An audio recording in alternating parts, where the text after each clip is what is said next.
Saya pernah dikirimi ayat-ayat yang mendorong peperangan di Injil. Misalnya, dalam Matius ayat 34 ada pernyataan Tuhan Yesus, "Jangan kamu menyangka bahwa aku datang untuk membawa damai di atas bumi. Aku datang bukan untuk membawa damai, melainkan pedang." Lalu dalam Lukas ayat 51 Tuhan Yesus bersabda, "Kamu menyangka bahwa aku datang untuk membawa damai di atas bumi? Bukan, kataku kepadamu, bukan damai, melainkan pertentangan." Atau juga dalam Lukas ayat 27 yang berbunyi, "Akan tetapi semua seteruku ini yang tidak suka aku menjadi rajanya, bawalah mereka kemari dan bunuhlah mereka di depan mataku." Kalau ayat-ayat itu dibaca apa adanya, sangat mudah orang menuduh Kristen sebagai agama yang penuh kebencian. Bayangkan, Tuhan Yesus sendiri mengatakan Dia tidak datang untuk membawa kedamaian, melainkan perang dan pertentangan. Bayangkan, Tuhan Yesus sendiri yang mengatakan bahwa semua orang yang tidak mau menerima Dia sebagai Raja, maka orang-orang itu haruslah dibunuh di depan matanya. Benarkah Yesus memerintahkan untuk perang? Karena seperti yang kita ketahui, banyak teman-teman muslim kita yang mencoba menyerang iman Kristen kita dengan mengatakan bahwa Yesus mengajarkan atau memerintahkan untuk perang. Dan salah satu ayat yang digunakan oleh kawan-kawan muslim kita adalah perkataan Yesus di dalam Matius 10 ayat 34 yang berbunyi, "Jangan kamu menyangka bahwa aku datang untuk membawa damai di atas bumi. Aku datang bukan untuk membawa damai, melainkan pedang." Adapun channel dari kawan-kawan muslim yang terbukti menggunakan ayat ini dalam menunjukkan bukti bahwa Yesus memerintahkan perang antara lain Matius 10 ayat 34. "Jangan kamu menyangka bahwa aku datang untuk membawa damai di atas bumi. Aku datang bukan untuk membawa damai, melainkan pedang. Jangan berpikir bahwa aku datang untuk membawa perdamaian di bumi. Aku datang bukan untuk membawa perdamaian, melainkan pedang." Silahkan Anda salto kiri kanan untuk membantah perkataan Tuhanmu sendiri. Nah, Saudari Eza mengatakan silahkan salto kiri kanan untuk membantah perkataan Tuhanmu sendiri. Dan pastinya Saudari Eza kita ini hanya mengikuti perkataan seniornya saja yang sudah almarhum tentunya, yang asal copot ayat tanpa mengetahui apa judul bab pada ayat yang diambilnya tersebut. Yang Saudari Eza tidak ketahui adalah sebagai orang cerdas yang adalah pengikut Yesus Kristus akan sangat mudah sekali menjelaskan ayat ini secara gamblang.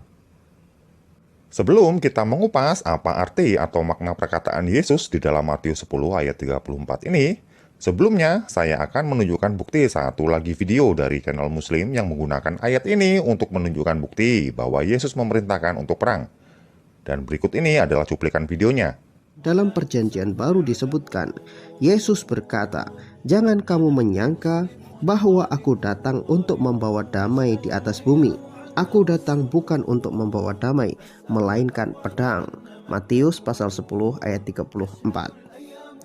Maka pada saat itu diputuskanlah oleh gereja bahwa berperang adalah suatu yang boleh dilakukan untuk melawan orang-orang yang menentang agama Kristen dan untuk membela negara.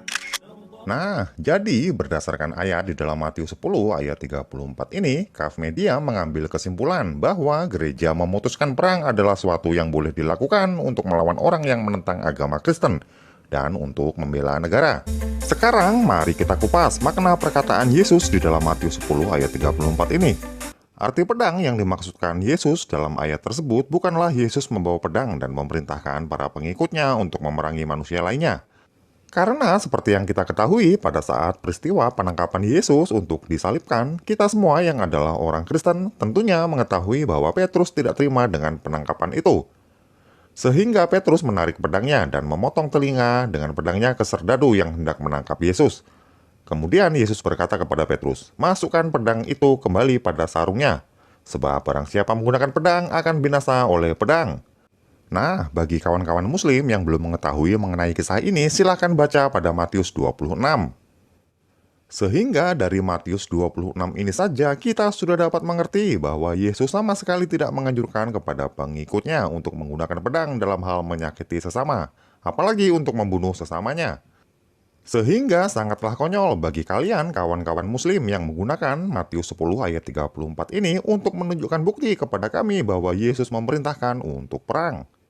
Tentunya bagi kawan-kawan muslim yang ingin mencari tahu apa sih makna sesungguhnya yang tersirat di dalam Matius 10 ayat 34 ini, maka bagi kalian yang ingin memperoleh kebenaran mengenai ayat ini, maka ini saya beritahu. Sebelum kita membaca Matius 10 ayat 34, kita harus melihat judul bab pada ayat tersebut, yakni Yesus membawa pemisah bagaimana mengikuti Yesus. Dan ayat ini adalah salah satu bukti dari banyak bukti perkataan Yesus yang terbukti kebenarannya sampai sekarang. Bagi kawan-kawan muslim yang belum cerdas pasti bertanya-tanya, kenapa bisa Matius 10 ayat 34 ini adalah perkataan atau nubuatan Yesus yang terbukti kebenarannya sampai sekarang. Nah, untuk lebih mudah memahami makna Matius 10 ayat 34 ini, maka bacalah ayat selanjutnya.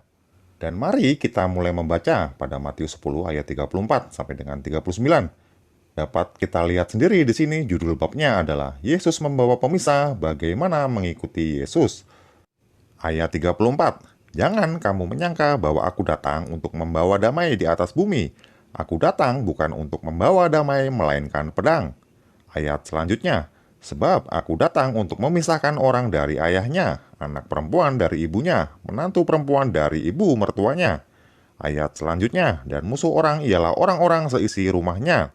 Ayat selanjutnya, barang siapa mengasihi bapa atau ibunya lebih daripadaku, ia tidak layak bagiku. Dan barang siapa mengasihi anaknya laki-laki atau perempuan lebih daripadaku, ia tidak layak bagiku. Ayat selanjutnya, barang siapa tidak memikul salibnya dan mengikuti aku, ia tidak layak bagiku. Dan pada ayat 39-nya, barang siapa yang mempertahankan nyawanya, ia akan kehilangan nyawanya. Dan barang siapa kehilangan nyawanya karena aku, ia akan memperolehnya. Dari ayat-ayat tersebut sangat jelas makna pedang dalam Matius 10 ayat 34.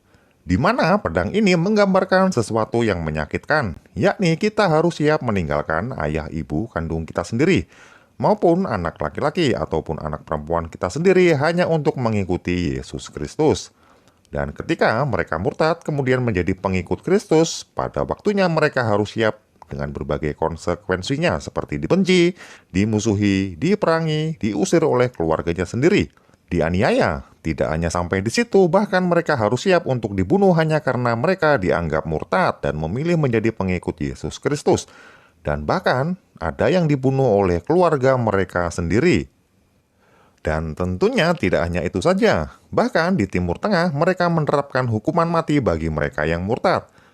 Tetapi bagi mereka yang sudah murtad dan tetap kukuh mempertahankan imannya kepada Yesus Kristus, maka walaupun mereka harus mati hanya karena menjadi pengikut Yesus Kristus, mereka akan memperoleh hidup yang kekal. Dan itulah makna di dalam ayat ke-39-nya, seperti yang telah kita baca bersama, yang berbunyi, barang siapa mempertahankan nyawanya, ia akan kehilangan nyawanya. Dan barang siapa kehilangan nyawanya karena aku, ia akan memperolehnya. Amin. Dan sangatlah kasihan bagi channel-channel muslim, mereka hanya bisa copy paste karena hanya copas sehingga mereka tidak mengetahui masih banyak lagi perkataan Yesus yang serupa dengan ayat ini. Yang mana perkataan-perkataan Yesus yang sesuai dengan ayat ini masih terbukti kebenarannya sampai dengan sekarang. Nah, baru saja kita membuktikan perkataan Yesus yang terbukti kebenarannya sampai dengan masa kini. Sekarang kita akan melakukan pembuktian dari perkataan Nabi Besar Islam. Mengapa kita perlu melakukan uji perkataan Nabi Besar Islam ini? Karena kita ingin mengetahui apakah perkataan atau nubuatan Nabi Besar Islam ini terbukti atau tidak terbukti kebenarannya. Sehingga dari pembuktian yang sudah dan akan kita lakukan, kita akan dapat mengetahui mana Nabi asli, yang kata-katanya dapat dipercaya, dalam arti terbukti kebenarannya, dan mana orang yang mengaku nabi yang asal bunyi membuat ramalan, yang mana ramalannya ini tidak terbukti sama sekali kebenarannya di masa kini. Mari kita mulai. Di dalam Sunan Abu Daud 4296, Nabi bersabda, waktu antara perang besar dan penaklukan kota Konstantinopel adalah 6 tahun, dan Dajjal atau Antikristus akan muncul pada tahun yang ke-7. Menurut hadis ini, dalam waktu 1 tahun setelah Konstantinopel ditaklukkan, Dajjal akan nongol. Seperti yang kita ketahui, kota Konstantinopel sudah ditaklukkan oleh orang-orang Islam pada tahun 1453 yang lalu, yang hampir 600 tahun yang lalu. Pertanyaannya kemudian, kenapa sampai dengan saat ini Dajjal tidak nongol-nongol? Bukankah baginda Nabi kalian mengatakan bahwa 1 tahun setelah Konstantinopel ditaklukkan, Dajjal akan muncul? Sekarang sudah hampir 600 tahun. Hampir 600 tahun dari tanggal pembuatan konten ini sejak Konstantinopel dihancurkan oleh orang-orang Islam. Kenapa sampai sekarang Dajjal tidak nongol-nongol? Padahal baginda Nabi kalian sangat jelas mengatakan bahwa Dajjal akan muncul 1 tahun kemudian setelah Konstantinopel ditaklukkan. Dan tentunya masih banyak lagi perkataan-perkataan Muhammad yang tidak terbukti kebenarannya hingga saat ini. Sehingga melalui pembuktian mudah dan singkat ini saja kita sudah dapat membuktikan mana nabi asli dan mana nabi yang tidak asli.